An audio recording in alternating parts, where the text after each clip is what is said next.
Laisse béton! Depuis que j'ai lancé ce podcast, il ne s'est pas passé une semaine sans que je ne m'entende dire « Il faut que tu rencontres Emmanuelle Corati ».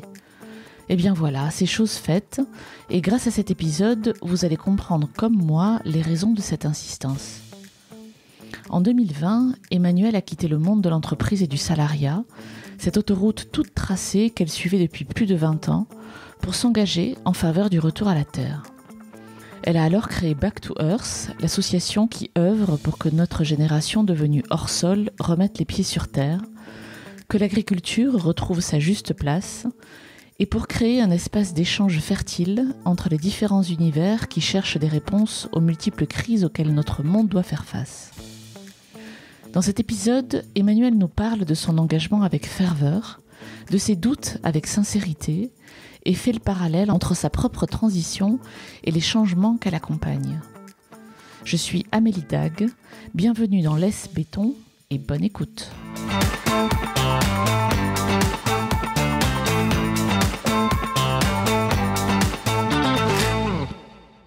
Bonjour Emmanuelle.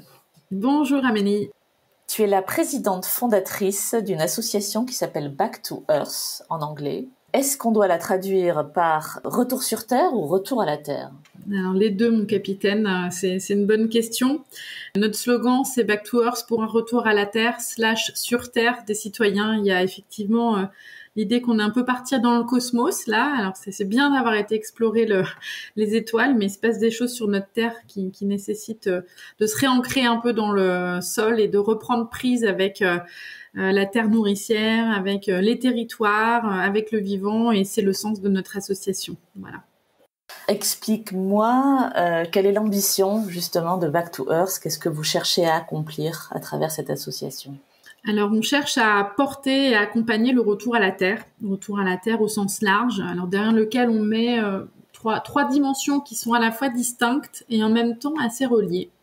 La question agricole, avec un contexte de déprise agricole et de renouvellement des générations qui est assez inquiétant, puisque je ne sais pas si les auditeurs le savent, mais d'ici 10 ans, on aura peut-être 50% des agriculteurs qui seront partis à la retraite, et aujourd'hui, clairement, on n'a pas les effectifs en face pour renouveler donc ces générations. Or, on a besoin de manger, et on est dans un contexte, on voit aujourd'hui notamment de façon très aiguë avec la crise ukrainienne, où les questions de la souveraineté alimentaire et de la résilience alimentaire se posent en temps de crise. Donc, il y a ce volet agricole qui est important pour nous. Un deuxième volet qui est très en lien avec évidemment ce que vous portez au sein de Laisse béton, qui est la question du retour au territoire, de la relocalisation, du rééquilibrage des territoires entre les métropoles qui sont trop denses aujourd'hui et des territoires moins denses que peuvent être les territoires ruraux, petites et moyennes villes, avec un enjeu de penser autrement aujourd'hui le développement territorial si on veut s'organiser pour être résilient face aux crises qui adviennent. Et puis un troisième volet, si on parle justement de crise, qui est la question de la reconnexion au vivant, de la transition écologique et d'une nécessaire reconnexion à la terre de notre société, des individus qui, en l'espace de 2 générations, sont devenus, on peut le dire, complètement hors sol.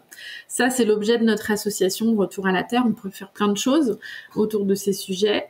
On en fait 2 principalement, que sont un peu comme des cousins de Laisse béton, de médiatiser tout un tas d'initiatives qui vont dans le sens du retour à la terre et au territoire, en allant à la rencontre d'agriculteurs, d'associations, d'entrepreneurs qui portent des initiatives inspirantes, duplicables, vraiment de façon à promouvoir ce qui nous apparaît comme vraiment essentiel aujourd'hui, et comme réponse aux enjeux de la transition écologique et sociale. On a une conviction forte que c'est par le retour au territoire, la nouvelle place des agricultures et des paysans et la reconnexion au vivant et à la terre que ces transitions pourront s'opérer. Donc on a vraiment un volet important de médiatisation, de plaidoyer aussi.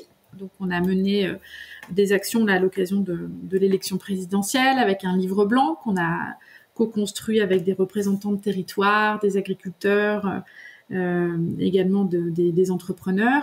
On a écrit une tribune qui est parue dans le monde. Donc il y a un volet, j'ai envie de dire, un peu militant, promotion autour de ces enjeux, avec l'idée de faire un peu de tam-tam autour de ces sujets pour les faire monter dans l'inconscient collectif comme une possibilité, une alternative au monde consumériste urbain. Donc ça, c'est un premier volet, voilà, de médiatisation et de plaidoyer. Et puis sinon, on est là pour créer du lien autour de ces enjeux. Ces enjeux-là, qui soient de transition alimentaire, de transition territoriale ou écologique, ce sont des enjeux qui sont complexes et qui donc, par essence, nécessitent de faire se rassembler des gens qui n'ont pas l'habitude de travailler ensemble. On est dans un monde, et notamment en France, qui est très, très siloté. On aime bien mettre les gens dans des cases. Nous, on essaye de défaire les cases et de faire se rencontrer des gens qui se seraient pas naturellement rencontrés.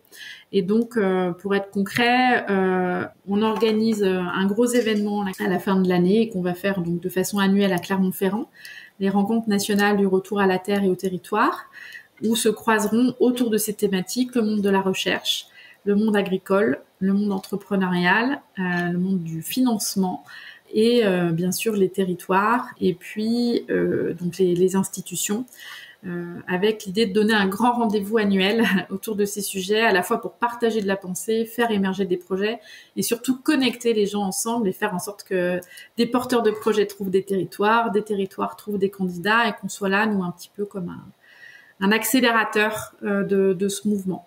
Et puis on intervient sinon à une échelle plus fine dans la mise en relation d'individus.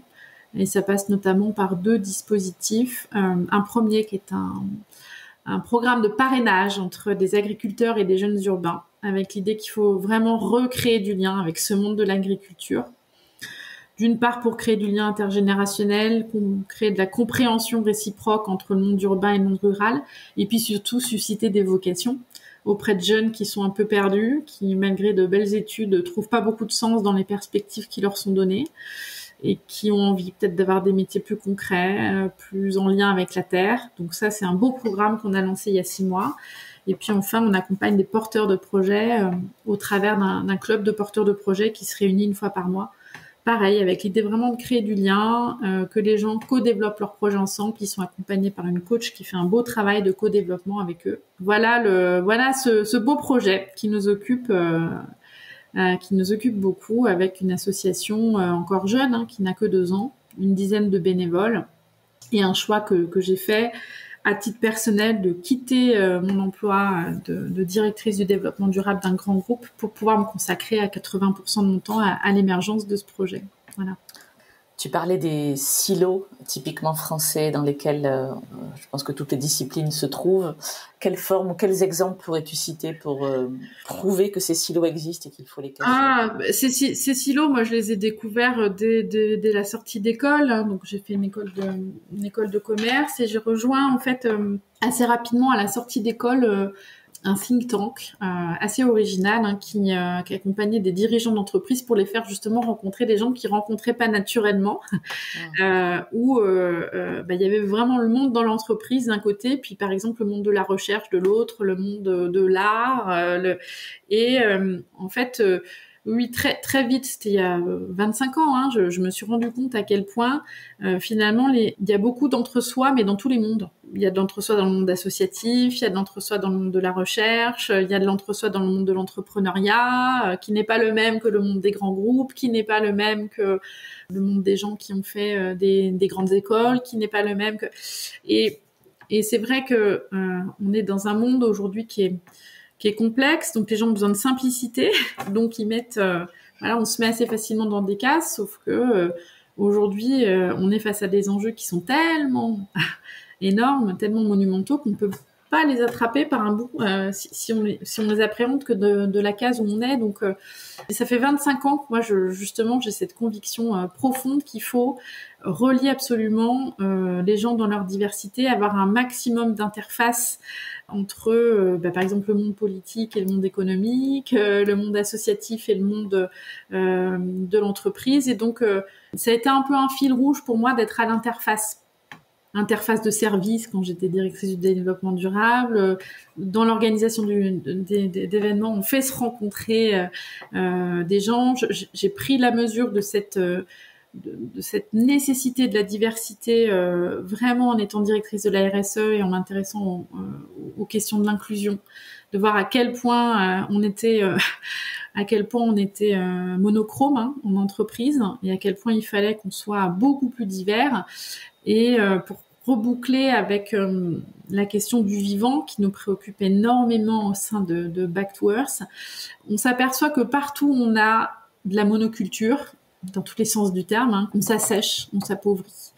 Et que c'est très efficace dans un premier temps, c'est très productif, c'est très facile parce que on s'organise, on optimise les process, sauf qu'au bout d'un moment, ça appauvrit, puis que ça n'innove pas, que ça ne s'adapte pas, et que face à des problématiques, on a besoin d'innovation, on a besoin de biodiversité.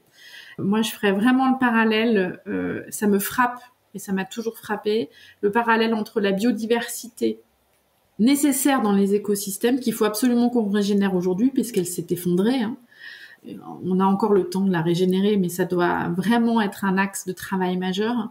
Et la biodiversité humaine qu'on doit recréer dans nos sociétés. On voit ce que crée comme fracture sociale le fait de mettre les gens dans des cases, de pas les relier, de pas permettre de perméabilité entre les mondes. Et donc, je crois profondément que à tous les endroits, il faut essayer de fonctionner en système et de créer de la diversité. Et que c'est de cette seule manière qu'on arrivera à innover, qu'on arrivera à s'adapter et qu'on arrivera à trouver des solutions aux enjeux immenses qui sont face à nous. Et là, effectivement, je me rends compte de façon concrète aujourd'hui que le monde de l'agriculture est finalement pas très ouvert sur le monde extérieur et qu'il faut travailler cette ouverture.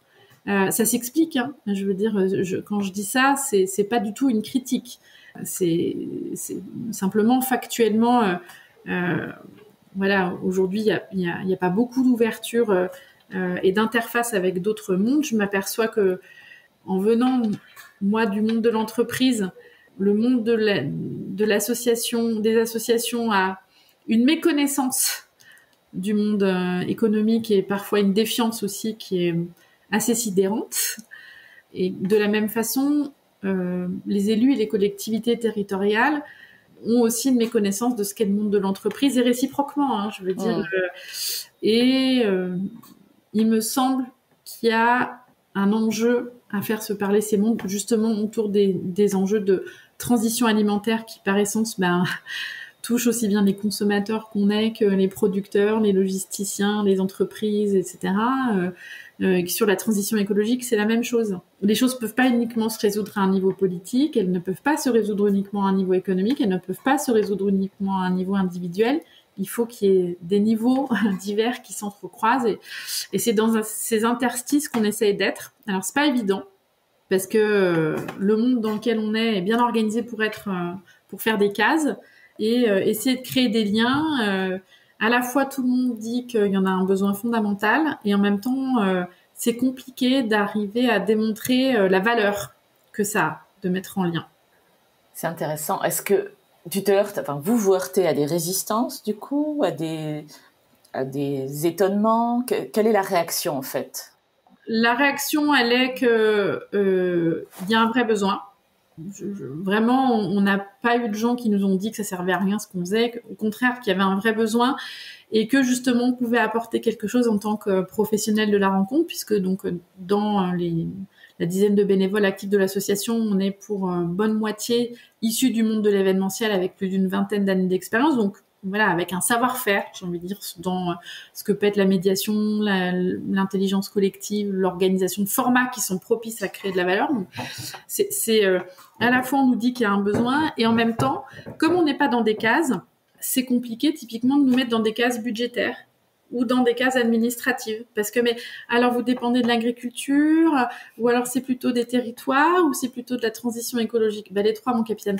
Ah oui, mais alors du coup, c'est pas du tout. Et je dis ça, c'est très emblématique de tout un tas d'autres thématiques qu'aujourd'hui, on ne sait pas collectivement adresser, parce qu'elles sont transverses, et qu'on sait uniquement traiter par champ d'expertise. Sauf que, quand on parle de la Terre, typiquement, il y a plein de dimensions, donc il y a une vraie curiosité, un vrai intérêt pour le propos, et en même temps une difficulté justement à nous mettre dans des cases, parce que voilà, les êtres humains et les organisations en particulier, ont du mal à appréhender les démarches qui peuvent être justement complexes ou systémiques. Donc c'est des bascules qui sont en train de se faire. Partout, les organisations sont en train de muter. Dans les entreprises, les pyramides, c'est terminé. On travaille en mode projet, mais il y a des endroits encore, notamment je pense aux collectivités, aux administrations, où on fonctionne par vraiment hiérarchie, ligne directrice, département. C'est plus complexe d'avancer de façon lisible, mais en revanche au niveau des individus, c'est très bien appréhendé. Les gens valident la nécessité de cette démarche. C'est plus que les organisations en face sont pas toujours structurées pour appréhender ça. Voilà. Et puis certains nous disent qu'on est aussi un petit peu je sais pas si c'est en avance de phase, mais en tout cas que les sujets qu'on aborde d'exode urbain, point d'interrogation, est-ce que c'est du signal faible, est-ce que c'est déjà là, on est sur des sujets qui sont quand même assez émergents. Ouais. Donc beaucoup d'intérêt et en même temps, comme sur toute matière nouvelle, questionnement, une curiosité bienveillante, mais sur lesquels les gens sont encore en point d'interrogation pour voir ce qui va vraiment advenir. Donc nous, on porte cette conviction profonde qu'il va se passer quelque chose et qu'il faut qu'il se passe quelque chose dans ces transitions vers les territoires, l'agriculture et le vivant.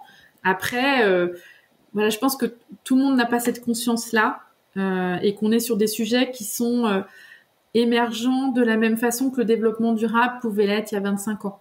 J'ai ce sentiment qu'on est un peu sur ce même niveau d'émergence que le développement durable il y a 25 ans. Mais il va y avoir probablement des facteurs accélérateurs que sont les crises. Et on le voit là avec l'Ukraine, on le voit avec la crise de la démocratie et probablement que les crises sociales, économiques et écologiques qu'on traverse vont être des accélérateurs et vont mettre sur le devant des sujets à traiter, ces thématiques plus tôt que ça aurait été le cas s'il n'y avait pas eu ces crises, quoi. Tu l'as évoqué tout à l'heure, c'est quelque chose que tu répètes souvent, que notre génération est devenue hors sol en quelques dizaines d'années, en 2-3 générations. Est-ce que c'est quelque chose que toi, tu ressens personnellement ? Oui, je le ressens et le projet associatif Back to Earth vient aussi à la base d'un projet personnel où, à l'instar d'autres personnes que tu as pu interviewer, moi j'ai vendu mon appartement en ville pour pouvoir acheter à la campagne. Alors j'ai toujours, pour des raisons d'organisation personnelle liées à mon divorce, une base en ville par rapport à mes enfants, mais j'ai un pied à la campagne. Et ce choix de m'inscrire dans le futur à la campagne vient de ce besoin fondamental de reprendre lien avec la nature et d'être dans un cadre de vie beaucoup plus connecté au vivant, avec des modes de vie qui sont devenus complètement déconnectés de la nature. Et pour ma part, je me suis rendu compte en m'interrogeant vraiment sur toutes ces questions de transition écologique, puisque ça a été pendant longtemps mon boulot de travailler là-dessus, en tout cas en entreprise. Je me suis rendu compte que dans un contexte de crise, je serais parmi les premières à y passer, quoi, parce que en gros je sers à pas grand chose concrètement parlant. Je veux dire, je sais pas produire de choses, je sais pas cultiver mes légumes. On est devenu tellement tertiaire, on est devenu ultra sachant, donc je sais causer, je sais un peu réfléchir, mais bon, est-ce que ça sert à quelque chose le jour où il nous tombe une grosse crise dessus? Moi, je me suis sentie, on va le dire, à un moment donné un petit peu inutile. Et parfois, je me questionne encore sur mon utilité, même c'est assez récurrent chez moi, cette question-là de l'utilité. Et d'ailleurs, c'est une question qui est venue au premier plan quand il y a eu la crise du Covid. Les métiers utiles et les métiers pas utiles, on l'a bien vu. Et c'est vrai que j'ai, comme beaucoup de personnes dans mon entourage et dans mon environnement familial, il y a 2 générations, comme la plupart des Français. C'était des agriculteurs, ou en tout cas des gens qui habitaient à la campagne, un arrière-grand-père maréchal ferrant, un arrière-grand-mère aubergiste, d'autres qui étaient dans l'agriculture, berger, etc., côté Corse. Avec une fascination pour ce monde-là, mais aucune transmission. Aucune. Et je sais que j'ai toujours été attirée dans tous les lieux où je revenais en vacances sur les terres familiales par justement ces savoir-faire, cette culture que finalement on nous a pas transmis et mais c'est pareil pour plein de Françaises et de Français. Voilà, en 2 générations avec l'exode rural, la tertiarisation de l'économie, à la fois une coupe totale avec justement ces racines rurales et paysannes.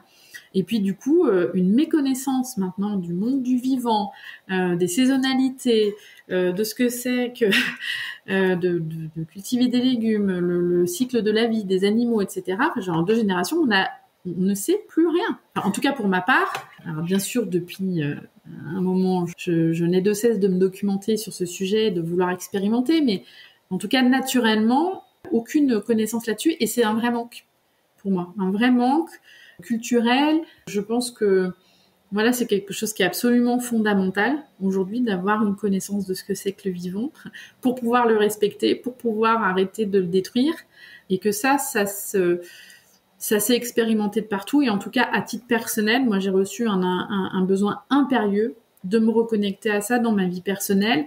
Et puis du coup, quand j'ai commencé à creuser ces thématiques, d'en faire un projet d'engagement plus fort, mais parce que ça aussi, c'est ma façon d'être.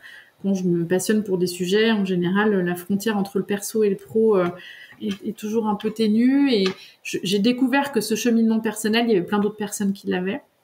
Enfin, c'est mon sentiment en tout cas, et je l'ai mesuré depuis 2 ans qu'on travaille là-dessus avec l'association. Et je me suis dit qu'il y avait vraiment un sujet d'intérêt général à porter autour de tout ça. Et de là est venu le projet de créer une association autour de ces thématiques, mais bien sûr qu'il y a un fait générateur personnel à l'origine de tout ça. Donc tu disais que pendant 20 ans, tu as travaillé dans la RSE, c'est ça ?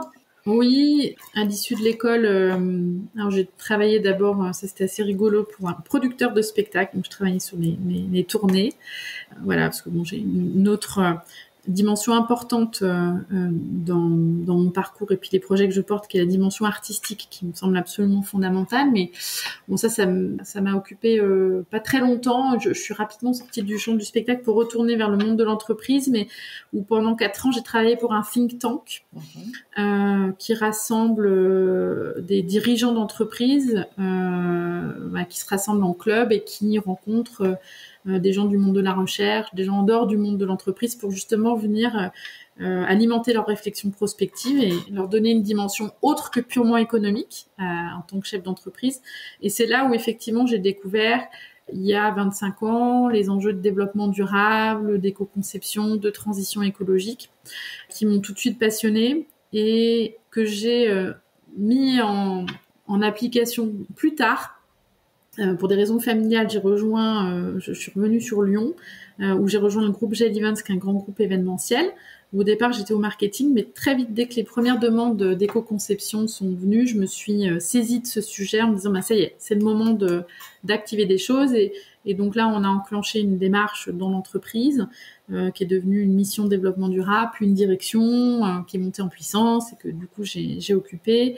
Et donc j'ai travaillé pendant 15 ans au sein de ce groupe, dont 12 ans à la direction RSE, voilà, qui est un sujet passionnant. Hein, comment est-ce qu'on fait bouger les entreprises autour de ces questions de transition écologique et sociale, tout en restant dans un contexte qui est celui d'économie de marché. Et effectivement, donc j'ai travaillé pendant 12 ans, plus spécifiquement à temps plein, autour de ces questions. Mais ça fait 25 ans que je suis en veille, très active autour de ces changements de modèle. Justement, tu parlais de faire bouger les lignes des entreprises, qui évidemment est un parallèle avec ce que tu fais aujourd'hui par rapport à toute la société, j'allais dire. Qu'est-ce qui fait bouger les lignes ? Est-ce que tu pourrais me parler même d'une anecdote, quoi, de quelque chose qui a pu marcher à un moment, dans lequel tu étais impliquée bien sûr, et qui a permis de créer une étincelle, quoi, tu vois. Ouais. Qu'est-ce qui marche en fait ? Je sais pas s'il y a de recette magique. C'est très compliqué de faire bouger les lignes et surtout de faire bouger les lignes collectives. Qu'est-ce qui marche ? J'aurais pas de réponse absolue à cette question. Je vois plusieurs éléments de réponse dans la conduite du changement. Déjà, en fait, il faut vraiment s'adapter aux individus, parce que les leviers de changement et les leviers de prise de conscience sont pas les mêmes selon les individus. Et c'est ça qui est compliqué. Et donc, dans la conduite du changement, en tout cas, quand j'étais moi à l'intérieur de l'entreprise, mais je le mesure aussi aujourd'hui, c'est de se mettre à la place des gens et de voir ce qui, chez eux, fait lien avec la thématique qu'on porte. Et de ramener ça au quotidien des gens. Donc, si je prends le cas de l'entreprise, par exemple, quand on veut mettre en place une démarche de développement durable, quand on s'adresse à des acheteurs, c'est de parler achat. Quand on s'adresse à des marketeurs, de parler innovation produit. Quand on s'adresse à des dirigeants d'entreprise, de parler de stratégie ou de part de marché. Quand on s'adresse à des financiers, de parler indicateurs. Quand on parle à un chauffeur de camion, la transition écologique, ça va plutôt avoir trait à l'éco-conduite. Donc, c'est de pas être dans la généralité, mais de vraiment là où la personne va se sentir concernée, de montrer la valeur ajoutée qu'on va pouvoir apporter. Donc ça marche. En même temps, ça a aussi un effet qui est compliqué, qui est qu'on n'apporte pas toujours de la valeur ajoutée, qu'on apporte aussi de la contrainte et qu'il faut pas se raconter de l'histoire. Et ça, c'est quelque chose, moi, qui m'a toujours beaucoup agacée et qui continue de m'agacer, c'est que les gens ont envie qu'on leur raconte des belles histoires. Sauf qu'on n'est plus des enfants, que là, on peut raconter toutes les belles histoires qu'on veut autour du développement durable, de la transition, vendre du rêve, de l'envie, du désir. On a parlé de développement désirable, etc. Bon, au bout d'un moment, il faut quand même aussi se dire les choses. On est quand même dans une sacrée merde. Et voilà, donc raconter des belles histoires, oui, et ça j'en ai beaucoup raconté, et je continue aussi beaucoup à vouloir en raconter pour inspirer, justement, c'est absolument nécessaire. Mais il y a aussi de temps en temps la nécessité d'avoir aussi un discours qui soit réaliste, et aujourd'hui je trouve que c'est compliqué d'avoir un discours réaliste autour de ces sujets, sans être taxé de pessimiste, et justement de dire qu'on va braquer les gens. Pourtant, la réalité de la situation nécessiterait qu'on tienne des discours très cash sur ce qui se passe, sur l'urgence. Et ça marche sur certaines personnes, des gens qui vont être naturellement concernés ou sensibles. Donc là, le discours, entre guillemets, de prise de conscience d'urgence va marcher. Et au contraire, va parfois complètement braquer d'autres personnes. Et donc, selon les individus qu'on a, il va falloir soit tenir des discours inspirants, soit des discours mobilisants, soit des discours un peu directifs, et j'ai pas de solution miracle aujourd'hui. Et je pense que toute la difficulté, c'est de se dire comment on peut arriver à collectivement se bouger, parce que quand on est face à des individus, à la limite, on peut trouver les leviers, mais quand on est face à un changement aussi global, c'est compliqué de trouver une réponse efficace à la question que tu poses, et qui pour autant est, moi, une question qui m'obsède. Comment est-ce qu'effectivement on fait bouger les lignes, et qu'est-ce qui fait aussi, je renverserai aussi la question en me disant, mais comment ça se fait que les lignes ne bougent pas? Comment c'est possible? Et ça, c'est aussi un questionnement qui auquel je n'ai pas apporté de réponse. C'est qu'est-ce qui fait que, alors qu'on sait ce qu'il faut faire, alors qu'on sait les efforts qu'il faut faire, alors qu'on sait la merde dans laquelle on est, qu'est-ce qui fait qu'on ne bouge pas collectivement, ou à la marge, ou en voulant un tout petit peu adapter le modèle tel qu'il est aujourd'hui? Mais c'est pas adapter qu'il faut, c'est refondre, c'est changer les choses en profondeur. Et ça, c'est vrai que aujourd'hui, je suis pas dans l'inaction face à ça. Justement, j'essaie de trouver des solutions, créer du lien, inspirer, justement, donner à voir des gens qui font des choses de façon très concrète et qui réussissent à faire des choses autrement, donc donner envie, relier les gens. Donc ça, je pense que c'est les deux thématiques c'est les deux leviers qu'on peut activer. Mais pour autant, c'est pas des choses qui peuvent être des baguettes magiques. Et ça, j'ai le sentiment qu'on est dans une espèce de contre-la-montre en ce moment, qui m'inquiète profondément, et qui fait aussi que j'ai fait ce choix à un moment donné de sortir du système pour mettre un peu plus les bouchées doubles sur ces axes-là, mais sans du tout garantie de succès. Et est-ce que à un moment, depuis 2 ans, depuis que tu as créé Back to Earth, est-ce qu'il y a eu un moment, même encore une fois éphémère, même anecdotique, où tu t'es dit non mais là je suis vraiment à ma place, quoi. C'est exactement ça que je devais faire. Alors je me le dis très régulièrement, Je me le dis très régulièrement parce que je fais des choses qui me passionnent déjà, je rencontre des gens passionnants. La mise en lien, c'est vraiment... Enfin, je sais que ça fait partie des choses pour lesquelles je suis disposée, on va dire. Et donc, j'ai le sentiment d'accomplir vraiment... là, quelque chose qui est de l'ordre de la vocation, hein, puisque c'est un peu le fil rouge de toutes les expériences que j'ai pu avoir jusqu'à présent. Et puis, c'est vrai que j'ai cette chance de rencontrer des gens tellement extraordinaires, hein, justement agriculteurs, associations, entrepreneurs, d'être justement en prise avec un monde qui bouge et de me dire que je peux apporter ma petite touche de médiatisation, de relieur, que j'ai ce sentiment vraiment aujourd'hui d'être à ma place en allant détecter justement des projets innovants. La veille, ça m'a toujours énormément parlé, en allant rencontrer les gens et en allant les mettre en lien. Et ça, j'ai vraiment le sentiment de donner le meilleur de moi-même, quoi. Donc ça, c'est extrêmement gratifiant. Pour autant, c'est pas une place qui est tous les jours facile à tenir parce que elle est un peu en marge des sentiers battus ou plutôt des autoroutes justement, et donc c'est pas toujours évident d'assumer ce switch quand même que j'ai fait de sortir un peu du système pour aller faire bouger les lignes à la marge, voilà. Ce podcast, comme tu le sais, s'adresse aux citadins qui rêvent d'une façon ou d'une autre d'aller vivre au vert, qu'ils en soient très en amont dans leur projet ou qu'ils soient sur le point de faire leur carton. Qu'est-ce que tu aurais à leur dire à ces gens-là, avec tout ce que tu sais, tout ce que tu vois? J'aurais plein de choses à leur dire. Déjà que c'est un très beau projet, qu'après ça se mûrit, bien sûr, et que ça peut prendre plein de formes. Donc il y a des gens pour qui ça veut dire devenir agriculteur, d'autres pour qui ça va vouloir dire entreprendre, d'autres pour qui ça va vouloir dire simplement exercer son boulot en télétravail, d'autres pour qui ça va être un changement très radical de changement de vie avec le fait d'habiter autrement, être dans des habitats participatifs. Enfin, c'est protéiforme, donc chacun peut avoir son retour à la terre et au territoire, et donc je crois qu'il faut vraiment mûrir son projet personnel, pas être justement dans cette espèce de fantasme et de rêve. Alors il faut avoir du rêve pour que ce soit moteur, mais pas trop de fantasme pour que ça s'inscrive quand même dans une réalité.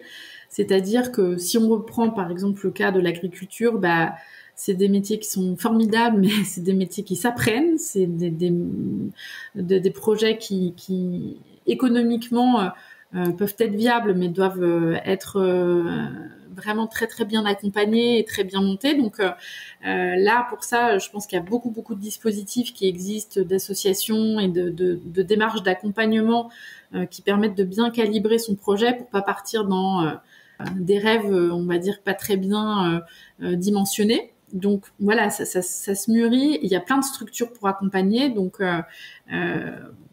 ne serait-ce que sur le volet agricole, mais c'est le cas sur l'entrepreneuriat. Il y a plein d'incubateurs aujourd'hui. Enfin, c'est pas les outils qui manquent. Donc bien structurer son projet et puis se préoccuper de son atterrissage. Quand je dis se préoccuper de son atterrissage, c'est que, pour reprendre la formule de Julie Levesque, entreprendre où on a envie, c'est bien. Entreprendre où on vous attend, c'est mieux. Il y a des territoires aujourd'hui qui sont très en demande, à l'inverse des territoires qui sont très saturés. Et puis les territoires et les ruralités sont très très différentes. Et donc il faut pas projeter son projet indépendamment du territoire où on va arriver. Se mettre en lien aussi avec bien sûr les structures du territoire, qu'elles soient collectivités, associations, structures d'accompagnement, parce qu'il y a une foultitude en France de dispositifs d'accueil et d'aide. Donc ça, c'est nécessaire de prendre un ancrage. Quand on sait un peu où on veut aller, ou en tout cas pour repérer l'endroit où on veut aller, bien identifier justement les structures qui vont potentiellement pouvoir vous accompagner localement. Et puis après, il y a la question de l'intégration. Comment est-ce que on vient pas plaquer uniquement son mode de vie citadin et ses fantasmes de néo-ruraux sur des lieux qui vous attendent pas forcément, pour qu'il se passe quelque chose et que ce soit pas une démarche hors sol de plus, parce que il y a quand même une inquiétude à certains endroits. Je dis pas de partout. Il y a des territoires où il y a vraiment une grande attente. les néo-ruraux sont parfois très bien vus et en même temps, je le vois, nous, dans ce qu'on peut susciter aussi, on me dit « Ah, Back to Earth, pourquoi de l'anglais? Pourquoi machin ?» Et puis « Ah, c'est les bobos parisiens. » Bah, non, bon. Ça peut susciter un peu de défiance, mais qui est liée aussi à la fracture sociale dans laquelle on est aussi aujourd'hui en France. Il faut aussi avoir en tête que dans les zones rurales, il y a aussi des populations, j'en ferai pas du tout généralité parce que il faut plutôt parler des ruralités que de la ruralité, mais il y a un certain nombre de populations qui vivent avec des ressources qui sont pas forcément très importantes et où l'arrivée de nouveaux ruraux peut avoir des conséquences très concrètes pour eux en termes de montée du foncier, montée des prix, et ça peut aussi créer des tensions. Donc, je parlerais de vigilance, quoi, à avoir. Qu'est-ce que tu as appris sur toi-même depuis que tu as créé cette association ? Je me suis surprise dans le sens où moi, j'avais toujours eu envie d'entreprendre et j'ai toujours entrepris aux endroits où j'étais, mais jamais pour mon propre compte. Et donc, je me suis surprise à être dans des capacités de prise de risque et d'innovation que j'aurais pas forcément imaginé. Je m'aperçois aussi à quel point, et ça c'est devenu vraiment fondamental pour moi, à quel point c'est important d'être acteur de sa vie. Et ça c'est des choses que je répète souvent aux étudiants, parce que je donne un peu des cours, quand même en parallèle de l'asso, je fais un petit peu de conseil et de cours, mais ça m'occupe 20% de mon temps. J'aime beaucoup être avec les jeunes. Et je leur dis souvent, on est le monde qu'on veut construire en fait. Faut pas croire que y a le monde et soi, et puis qu'il y a aussi les politiques et nous, et qu'il y a des gens qui par un coup de baguette magique vont nous sortir de la situation dans laquelle on est. Ça me fait beaucoup rire, moi, ou sourire, ou voire pleurer quand je vois les gens mettre toutes leurs énergies ou tout leur espoir sur l'idée qu'un homme providentiel ou une femme providentielle, président ou présidente de la République, aurait les capacités de tout changer, de tout révolutionner. Je crois bien sûr qu'il y a un pouvoir politique, mais pour moi, nos destins, ils sont entre nos mains. Et donc ça, je crois que ça a jamais eu autant de résonance que ces derniers temps dans ma vie. Et que j'avais pas du tout envie de subir ma vie, mais à quel point j'avais envie de la vivre pleinement dans toute son intensité. Alors c'est sûr que quand on sort un peu des sentiers tout tracés et qu'on se met en inconfort, il se passe des choses vibrantes et des choses extrêmement intéressantes. Enfin, c'est très enthousiasmant. Ça peut aussi apporter une forme d'insécurité et il faut savoir jongler entre l'insécurité et le sentiment de liberté.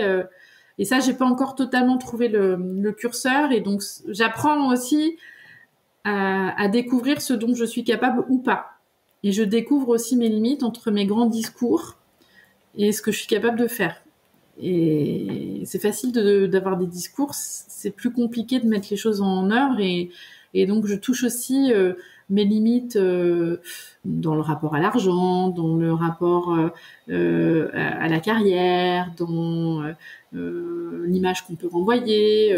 Pour moi, c'est des choses où je me dis « Oh, ça n'a aucune importance ». Et puis, en fait, il y a quand même des situations où on se trouve parfois en décalage. C'est pas toujours aisé d'assumer ce décalage-là, même si au fond de soi, il y a une petite voix qui nous dit « Mais si, de toute façon, c'est là que tu dois être ». Des fois, socialement, c'est pas toujours évident à assumer. Donc, je touche aussi un petit peu mes limites. Là où j'avais des beaux discours théoriques, j'éprouve un peu plus concrètement ce que va être ma transition à moi. Et je sais pas encore de quoi je vais être capable. Je ne le sais pas. À quoi ressemblera le succès de Back to Earth ? Imagine, on se recroise dans quelques années, je refais la même interview et tu me dis « Back to Earth, plein pot, on a tout réussi ». Ça ressemblerait à quoi, du coup, de réussir Back to Earth ? J'ai des rêves assez simples. Hein. Donc déjà, on ne sera jamais une multinationale, ça c'est certain. Non, mais on serait une petite asso de 2, 3, 4 salariés avec un bel événement chaque année attendu par les agriculteurs, les chercheurs, les entrepreneurs, les porteurs de projets qui se disent qu'il se passe des rencontres là-bas qui font nulle part ailleurs et qui ont découvert des mondes et des possibles. Donc voilà, de se dire qu'on est un rendez-vous inspirant et qui attire du monde, ça c'est sûr avec notre événement. On aura réussi, ce serait formidable de déployer ce programme de parrainage auquel je crois beaucoup et au-delà du fait d'avoir aujourd'hui 12 binômes de parrainage, on se dit que chaque année, il y a peut-être 200 agriculteurs qui rencontrent 200 urbains qui eux-mêmes découvrent d'autres possibilités de vie professionnelle et personnelle. Et puis, j'aimerais beaucoup que notre projet d'observatoire du retour à la terre et au territoire prenne forme, mûrisse et devienne un peu un lieu d'inspiration pour les institutions, pour les entreprises. Donc ça, ce serait formidable qu'on ait acquis, mais nous, on est là que pour rassembler du contenu. En tant que tel, on n'est pas chercheurs, mais on aurait réussi à fédérer autour de nous une communauté de chercheurs qui arrivent à transmettre leurs études. Ça, ce serait formidable. Moi, j'ai pas d'autre ambition que ça. Et de me dire qu'on arrive gentiment à mener ce projet avec peut-être un impact un peu plus grand, avoir réussi à véhiculer au grand public cette idée de retour à la terre possible.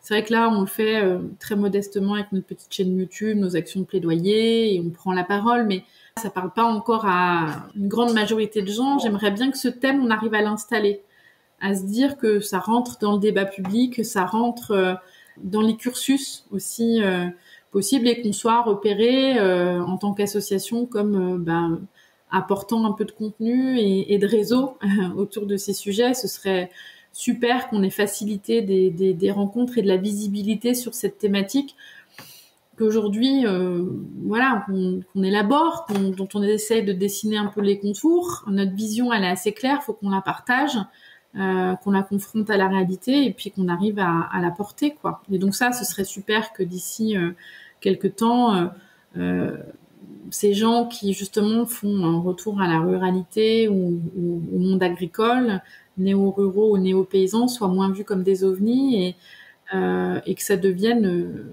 une vraie possibilité, une vraie réponse identifiée aux enjeux face auxquels on est. Ça, ce serait super. Un grand merci, Emmanuelle. Et puis longue vie à Back to Earth, alors, et plein de succès. Merci à toi. C'était Laisse Béton, le podcast qui aide les citadins à réaliser leurs rêves de vie au vert. Si vous voulez réagir à cet épisode ou que vous souhaitez vous aussi apporter votre témoignage au micro de Laisse Béton, écrivez-moi à amélie@laisse-béton.fr. Je vous invite également à vous abonner au compte Instagram du podcast qui se nomme laisse_béton_podcast et à son fil Twitter. Et puis, si vous aimez Laisse Béton, décorez-le d'étoiles sur votre appli de podcast préféré et parlez-en autour de vous. C'est encore le meilleur moyen de le faire connaître. À bientôt!